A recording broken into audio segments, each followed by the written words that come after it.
Bismillahirrahmanirrahim. Assalamualaikum warahmatullahi wabarakatuh. Alhamdulillah. Alhamdulillahirabbil alamin wa bihi nasta'inu ala umurid dunya waddin wa ala alihi washabihi ajmain. Amma ba'du. Baik pemirsa yang budiman, jumpa lagi dengan saya Sabar Prayitno dalam obrolan santai. Kali ini saya ditemanin dengan Pak Supriyadi yang nanti akan menjadi narasumber kami pada sore hari ini. Baik pemirsa, kita sapa dulu Pak Supriyadi yang nanti akan sebagai narasumber kami. Selamat sore Pak Supriyadi. Assalamualaikum warahmatullahi wabarakatuh. Selamat sore Pak Sabar. Waalaikumsalam warahmatullahi wabarakatuh. Baik pemirsa, kita beri kesempatan Bapak narasumber kami Pak Supriyadi untuk memperkenalkan diri. Assalamualaikum warahmatullahi wabarakatuh. Selamat sore para pemirsa, saudara-saudara seiman. Perkenalkan sebelumnya, nama saya Supriyadi. Saya kebetulan merupakan teman akrab dari Pak Sabar Prayitno, di mana kami sama-sama saat ini berkuliah di Institut Agama Islam Jamiat Her, dan kebetulan kita udah di semester 4. Sebenarnya kalau dibilang narasumber mungkin saya belum pantas untuk menjadi narasumber, cuma karena ini merupakan tugas yang harus kita selesaikan sebagai salah satu syarat untuk ujian akhir dari perkuliahan di semester ini. Maka kita mencoba untuk membuat podcast seperti saat ini.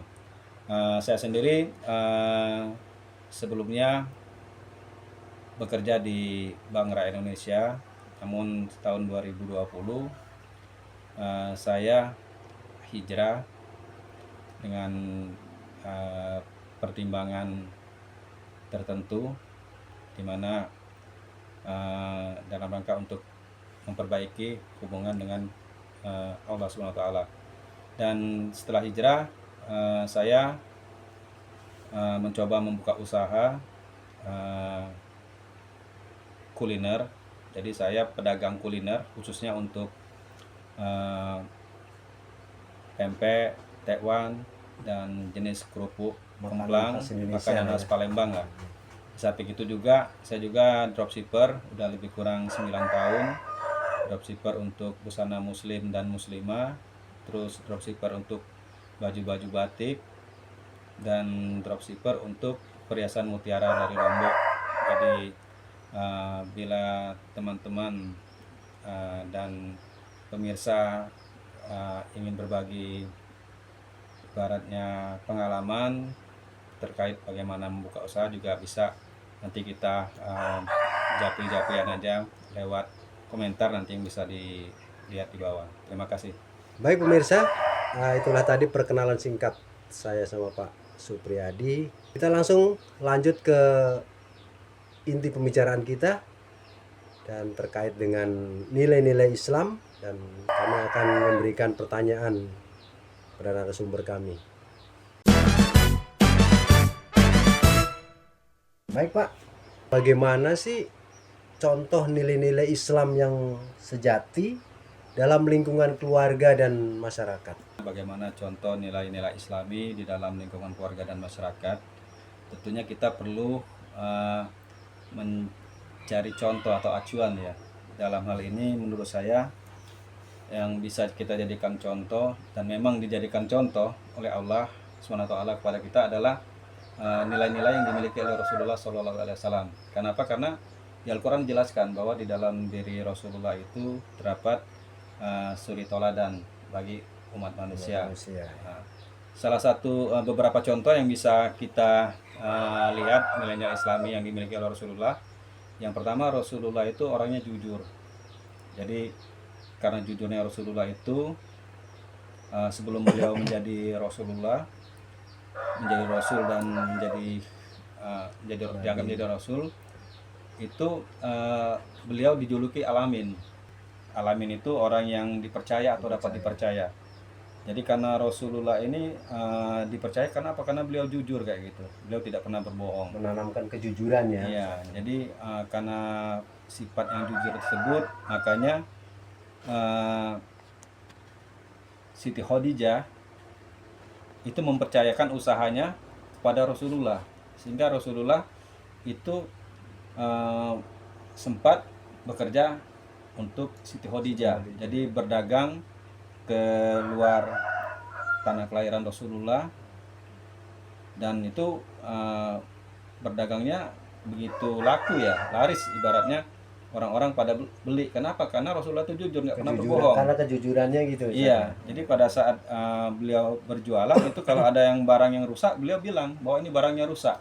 Dan harga barang yang rusak ini nggak mungkin sama dengan harga yang bagus kayak gitu. Makanya karena Siti Khadijah tahu, mendengar cerita dari sahabatnya tentang sifat terpuji, yaitu kejujuran milik Rasulullah, makanya dipercayakan pada Rasulullah. Dan alhamdulillah perdagangan yang dilakukan Rasulullah itu memberikan hasil yang begitu besar karena sifatnya yang jujur tadi. Itu yang pertama. Yang kedua, Rasulullah itu memiliki rasa kasih sayang. Jadi itu merupakan nilai-nilai Islami juga di dalam yang ditanamkan oleh Rasulullah kepada kita. Bagaimana tidak?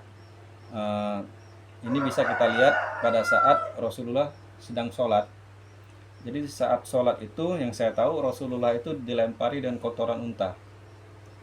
Dan tidak ada yang ibaratnya yang bisa membersihkan kotoran tersebut kecuali anak Rasulullah sendiri, yaitu Fatimah.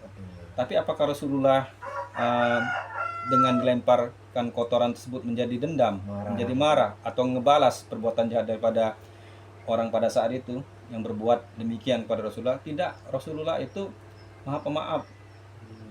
Kasih sayangnya juga besar kepada umatnya gitu. Walaupun Jadi udah dilemparin kotoran iya, unta udah gitu, dilemparin. maaf, gitu. Bahkan Rasulullah mendoakan kebaikan untuk orang yang melempar tadi. Selain beliau tidak menyimpan rasa dendam, tidak marah, beliau tetap mendoakan kebaikan untuk Rasulullah. Tapi terus yang ketiga, amanah. Jadi Rasulullah ini contoh orang yang bisa memegang amanah. Jadi apapun yang diserahkan kepada Rasulullah itu mudah-mudahan dilaksanakan Rasulullah dengan sebaik-baiknya kayak itu. Tidak seperti sekarang, kalau kita melihat banyak orang yang tidak amanah kayak itu. Disuruh untuk mengurus sesuatu malah dia berbuat yang tidak amanah. Nah, ini yang sangat jauh sekali dengan nilai-nilai Islami. Menurut saya itu baru 3 contoh Pak Sabar, tapi nanti mungkin Pak Sabar dan para pemirsa bisa saja nanti kita membaca kembali riwayat Rasulullah, karena dalam riwayat itu pasti akan menceritakan kejadian termasuk bagaimana Rasulullah bersikap di situ, dan di situ akan kita temui nilai-nilai terpuji yang dimiliki Rasulullah, nilai-nilai Islami. Demikian Pak Sabar.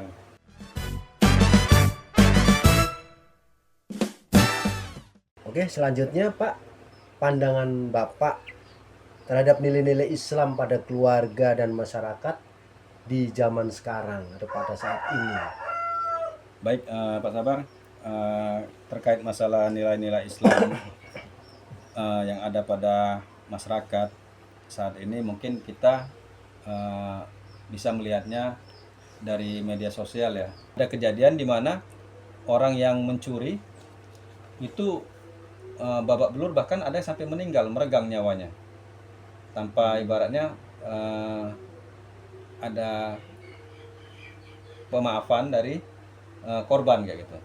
Bahkan ada juga kejadian gara-gara hal sepele, ucapan yang sebenarnya tidak pantas untuk menjadi dasar seorang manusia membunuh manusia yang lain kayak gitu. Seorang muslim membunuh muslim yang lain. Padahal kalau kita lihat contoh yang Rasulullah berikan seperti tadi, bagaimana beliau sedang sholat, sedang menghadap Sang Kholik, penciptanya, itu dilempari dengan kotoran unta kan, tapi beliau nggak marah kayak itu. Beliau memaafkan, bahkan mendoakan. Nah, ini sangat jauh sekali. Kemudian amanah, banyak sekali orang yang memegang jabatan tapi tidak amanah kayak gitu. Padahal kalau Rasulullah kalau dikasih jabatan, beliau akan memegang amanah itu sebaik-baiknya. Tapi sekarang ini enggak. Bahkan ada orang yang dipercayakan untuk mengurus suatu kegiatan, untuk mengurus orang banyak, malah justru mereka tidak berpikir untuk kepentingan orang banyak tersebut, malah mungkin lebih memikirkan kepentingan pribadinya gitu. Jadi itu contoh yang ini. Jadi kalau saya lihat, ini saya cuma mengamati dari perkembangan yang ada di media sosial ya, karena itu lebih gampang sekarang kan. Jadi banyak hal-hal yang sangat jauh sekali dari nilai-nilai Islami. Pertanyaan selanjutnya, apa penyebab turunnya nih nilai-nilai Islam tidak sesuai di zaman Rasulullah? Kalau saya lihat, kita kan diajarkan untuk Iqra ya, Pak Sabar. Jadi Iqra itu kan menyuruh kita untuk membaca ya kan. Nah, terkait dengan nilai-nilai Islam ini tentunya apa yang akan kita baca? Yang kita baca jelas riwayat daripada kehidupan Rasulullah itu sendiri. Iya. Karena kalau kita membaca, di situ kita akan menemukan eh, banyak sifat-sifat terpuji yang ada dalam diri Rasulullah kayak itu. Bila sifat-sifat itu kita teladani, kita praktekkan dalam kehidupan sehari-hari, insya Allah dunia ini akan aman gitu, akan tenang gitu. Dan Allah akan memberikan berkahnya buat dunia ini gitu.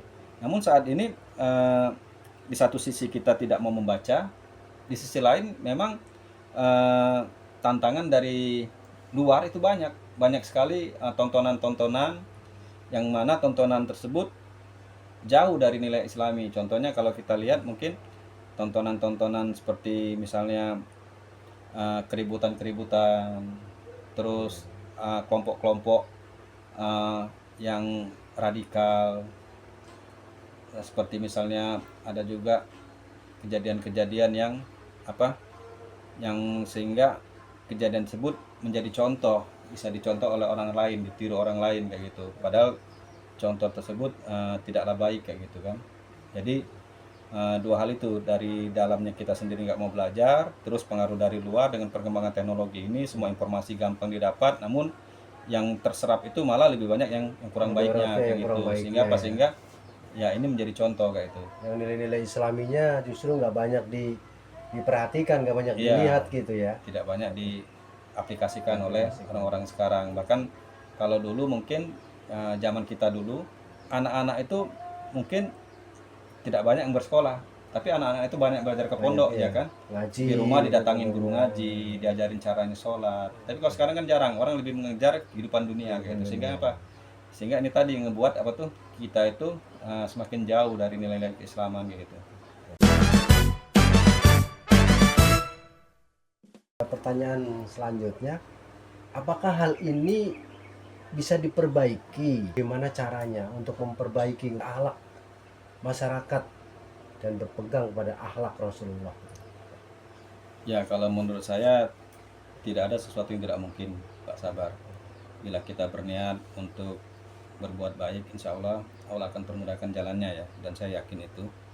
Jadi untuk memperbaiki ini mungkin tidaklah mudah, karena memang kontaminasi dari berita-berita yang kurang baik itu kan sudah menyebar kemana-mana, bahkan sampai ke pelosok pun dengan teknologi sekarang ini ya kan. Namun yang bisa kita buat dalam lingkup kecil yaitu dari keluarga dulu. Dari keluarga itu dimulai dari siapa? Dari kita. Kita sebagai seorang kepala keluarga harus mencontohkan perilaku yang baik dahulu, yang mencerminkan nilai-nilai Islami. Karena Al-Quran juga memberitahu bahwa dan memberitakan kita untuk memelihara diri kita sendiri dan keluarga kita dari api neraka. Jadi sebelum kita mengajari anak dan istri kita, tentunya kita dulu perbaiki diri kita. Kenapa? Karena kalau kita sudah memperbaiki diri kita, mungkin anak dan istri lebih gampang untuk menerima. Tapi kalau kita sendiri tidak memperbaiki, bagaimana kita meminta anak dan istri kita menjadi orang yang baik kalau kita sendiri? Contohkan dulu ke diri kita ya. Contohkan dulu ke diri kita sendiri. Nah, terus kalau itu sudah kita lakukan, insya Allah kalau rutin kita aplikasikan, sholat kita aktifkan lagi, ibaratnya tuh yang tertinggal kita perbaiki sehingga 5 waktu itu nggak pernah tinggal. Bahkan kalau 5 waktu udah nggak tinggal, kita ikuti kajian-kajian terkait masalah nilai-nilai Islam, kajian-kajian terkait masalah ajaran-ajaran agama Islam dan hal-hal lain, maka mungkin ini keluarga ini akan menjadi baik. Nah, bila satu keluarga ini sudah baik, mungkin ini akan memberikan pengaruh kepada lingkungan. Jadi masyarakat akan melihat, oh ini contoh yang baik kayak gitu. Dan dari sana mungkin baru kita bisa mengajak siapa ya, teman-teman kita dulu. Karena apa? Lebih gampang kita mengajak teman-teman kita dulu. Apalagi yang namanya makhluk hidup itu kan tidak ada yang tidak akan mati ya kan. Jadi kita harus ingat bahwa setiap yang bernyawa itu akan mati. Lalu apa yang akan kita bawa untuk menghadap kepada Allah kalau tidak dengan jalan memperbaiki diri kita dan mendekatkan diri kita kepada Allah. Jadi seperti itu, Pak. Sebelum saya tutup obrolan kita sore ini, pesan-pesan yang Bapak ingin sampaikan ke pemirsa di rumah maupun di mana saja.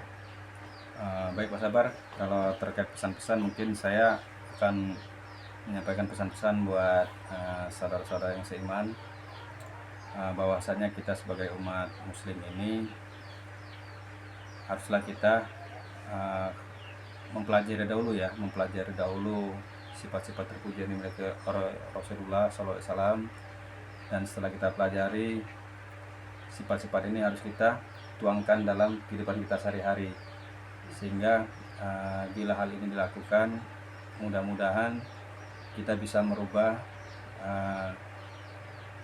akhlak daripada umat muslim sendiri. Seperti yang kita lihat, banyak yang sudah jauh daripada nilai-nilai Islam itu. Untuk itulah mungkin